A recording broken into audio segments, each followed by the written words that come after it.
Les produits de la mer, frais ou crus, sont potentiellement dangereux. Ils peuvent contenir des parasites, ils peuvent vous rendre malade et priver votre organisme de nutriments essentiels.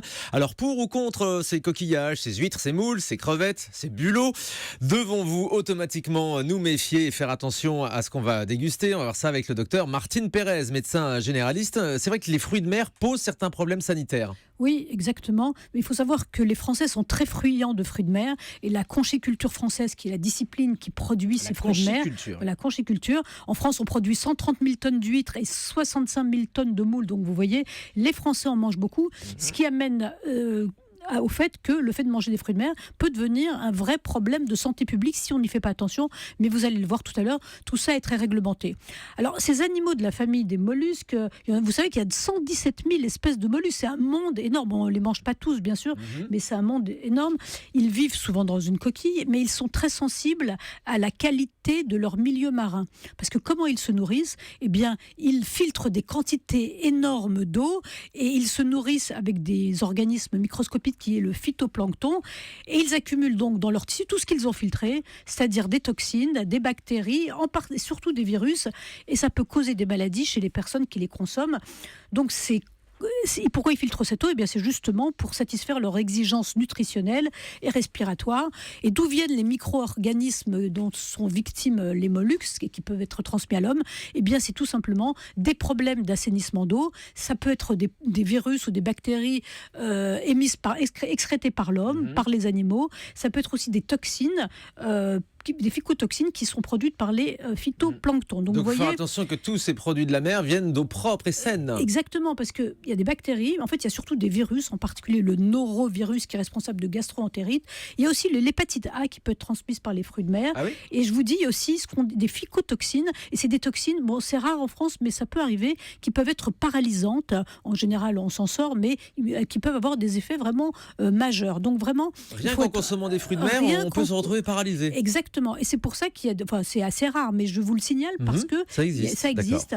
Et il y a même c'est pour ça qu'on a mis en place des réseaux de surveillance des zones de production de coquillages extrêmement pointus pour surveiller la présence de toxines, de virus et de bactéries. C'est ça, c'est bien surveillé quand même. C'est très surveillé, c'est très surveillé. Faut le préciser. Bien sûr. Alors, est-ce que les toxi-infections alimentaires liées à l'ingestion de coquillages sont fréquentes malgré tout? Alors, toutes ne sont pas répertoriées. Vous avez un peu mal au ventre après avoir mangé une assiette d'huîtres. Vous n'allez pas vous précipiter chez le médecin. Mais l'Institut de veille sanitaire a mené une grande étude pour essayer de comprendre combien il y avait de cas par an. Alors, ils ont répertorié toutes les toxi-infections alimentaires collectives, ça s'appelle les TIAC, qui sont survenues entre 1996 et 2010. Ils ont remarqué que 561 foyers étaient dus à des mollusques, à des fruits de mer, et ce qui touchait à peu près 4500 personnes. Donc ça, c'est ce qui est répertorié, c'est la face immergée de l'iceberg. Ça veut dire que c'est pas énorme non plus, mais il faut quand même savoir que c'était la consommation d'huîtres, de moules et de palourdes qui était généralement en cause. Alors attendez, les moules, les palourdes et les huîtres, voilà, majoritairement. Alors les coquillages suspects venaient de la Manche, de l'Atlantique et de la Méditerranée. Ouais, de partout donc. Voilà, en tout cas, il n'y en a pas d'autres en France. Ça venait pas ça venait pas de pays étrangers ou d'importation. C'est ça que je voulais préciser. Et en fait, ils se sont rendus compte que les contaminations venaient de zones de production qui avaient été contaminées par des eaux usées ou insuffisamment traitées. Donc, il y a des analyses et il faut savoir que parfois, en période d'inondation ou quand il y a des dysfonctionnements sur les réseaux d'eau du littoral, eh bien, on peut arriver à des contaminations. Tout ça a été très analysé. Alors, il faut aussi savoir que quand par exemple, les moules, on les fait cuire en général, et bien sûr, la chaleur détruit les virus. Ça détruit les bactéries. Mais les huîtres se mangent crues, par exemple. Et pour les moules, vous n'avez peut-être pas de bactéries ou de virus, mais vous pouvez avoir ces fameuses toxines biologiques qu'on trouve dans la mer. Voilà. Donc, il y a effectivement aussi, il faut savoir que certains fruits de mer contiennent des molécules qui sont allergisantes, comme alors il faut que je retrouve le terme exact, comme la tropomyosine, voilà, qui est une protéine allergène. Ça y est, des gens qui deviennent tout rouges ou qui ont plein de boutons après avoir mangé des fruits de mer. Quand ils sont allergiques, il vaut mieux qu'ils évitent tous les fruits de mer parce que ça peut être croisé. Vous savez, quand on est gourmand, des fois on peut pas se retenir, on dit je suis allergique au moule, mais pas forcément au homard ou à la crevette, mais le crevette, le homard en contiennent, ça il faut le savoir aussi. On se méfie de ces allergies, docteur Callafiore. Oui, il faut faire très attention parce qu'il y a certains produits, notamment des produits amincissants, qui sont vendus même sans ordonnance en pharmacie, qui contiennent justement des dérivés de ces molécules-là, de mollusques, de crustacés et compagnie. Et donc, si vous êtes allergique aux fruits de mer, faites très attention, posez la question à votre pharmacien parce qu'on peut en poser retrouver dans Isabelle. Comme quoi, il faut toujours faire confiance au bon sens et au vieux proverbe. Là aussi, c'est pas celui du matelas, mais c'est un autre. Moi, on m'a toujours dit qu'il fallait pas trop consommer de produits de la mer dans les mois où il n'y a pas de R, c'est-à-dire qu'on arrête la consommation fin avril et on recommence qu'au mois de septembre. Et peut-être qu'en fait, ça correspond à tous ces mois, mai, juin, juillet, août, où du fait de la chaleur, du fait peut-être d'épisodes pluvieux ou je sais pas, ou d'inondations, il y a peut-être plus de risques. C'est pas la bonne saison en ce moment ? Si, à partir du moment où les réseaux sont surveillés, les réseaux de production sont surveillés, on peut en consommer. C'est très surveillé, c'est très encadré. C'est très encadré. Vous allez voir, c'est très encadré. Je voudrais juste rajouter un petit mot sur les risques. D'abord, le risque des huîtres, et on les connaît tous. On est très maladroit. On a envie d'ouvrir les huîtres et épater les copains. Et il y a des blessures. Voilà, tous les ans, on en retrouve aux urgences. Des gens qui se sont blessés en ouvrant les huîtres. Il y a l'autre chose, c'est que les huîtres sont des fruits de mer très salés. Et les insuffisants cardiaques qui pensent que c'est à juste titre, que c'est un aliment de régime parce que c'est très pauvre en lipides, c'est pauvre en glucides, parfois se jettent sur les fruits de mer et peuvent se retrouver immédiatement aux urgences en insuffisance cardiaque. L'insuffisance cardiaque, c'est une contre-indication à manger. On peut en goûter une ou deux, mais vraiment se baffrer ou dévorer des quantités de fruits de mer quand on est insuffisant cardiaque, c'est la meilleure manière de se retrouver aux urgences avec un œdème aigu du poumon. Donc il faut savoir que c'est un risque aussi pour les insuffisants cardiaques. Je dois dire aussi que c'est contre-indiqué. Pas les femmes enceintes, parce que d'abord elles ont une petite baisse immunitaire et puis il ne faut pas qu'elles soient malades. Pas les enfants aussi, parce qu'ils ont un système immunitaire qui est un peu immature. Pas les personnes immunodéprimées sous chimiothérapie ou qui ont le sida, parce que on va tous manger des fruits de mer, il y aura peut-être des petites contaminations, mais on ne fera pas tous des réactions majeures. Quand on est en bonne santé, quand on est jeune, voilà, et quand on est affaibli, c'est plus problématique. Alors comment est-ce qu'on évite les infections liées aux fruits de mer ? Déjà, donc vous le disiez, c'est très contrôlé. Alors c'est hyper contrôlé, il y a des réseaux de surveillance de la microbiologie, des algues toxiques qui ont été mis en place pour garantir les qualités sanitaires. Et vous savez, tous les ans, on parle des huîtres et des moules, des étangs de France et de Navarre, et on nous explique que ça y est, c'est ce qui pose un vrai problème, en particulier pour les ostréiculteurs.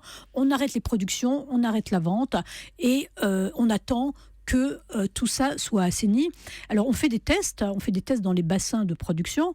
On cherche l'Escherichia coli, qui est un marqueur de toutes les autres infections, qui est une bactérie qu'on trouve un peu partout, notamment les contaminations humaines sont assez fréquentes, et quand ces contaminations humaines touchent les bassins de production, ça peut être tragique. Donc l'Escherichia coli est un marqueur.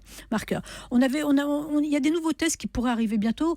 Le norovirus, je vous dis, c'est le principal responsable de gastroentérite après avoir consommé ces fameux fruits de mer délicieux. Et donc, on essaye de tester ça, ce qui serait un peu plus précis.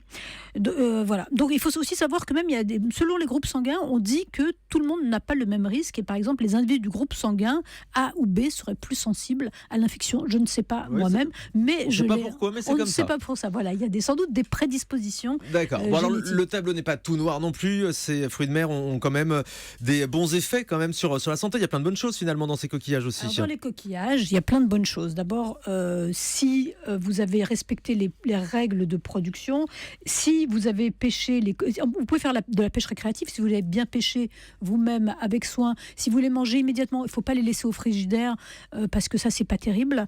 Si vous faites très attention, vous pouvez très bien, et que vous êtes en bonne santé, manger des fruits de mer.